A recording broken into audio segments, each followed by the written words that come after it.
Here I am in Florida on the week leading up to Easter with my family, getting a little bit of R&R away from the typical week and the typical day.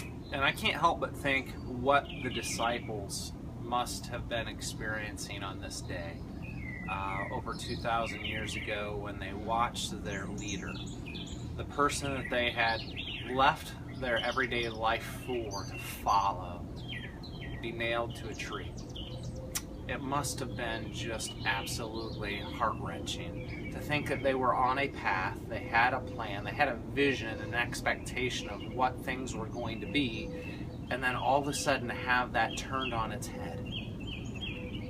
We all know the story though, and we know the truth that 3 days later, Christ rose from the dead, victorious over death and sin, and offering his disciples, his followers, and us a hope that surpasses all understanding.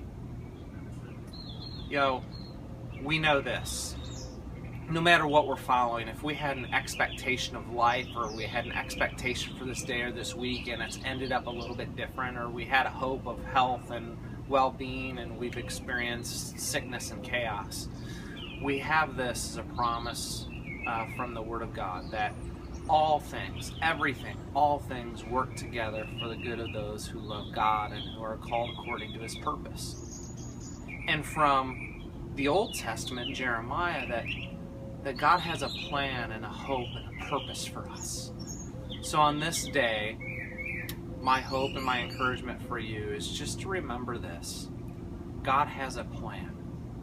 And it may not live up to your expectations. It may take a slightly different course, but what God has in store for you is so much better than you could have ever hoped or imagined. God bless. Have a great day.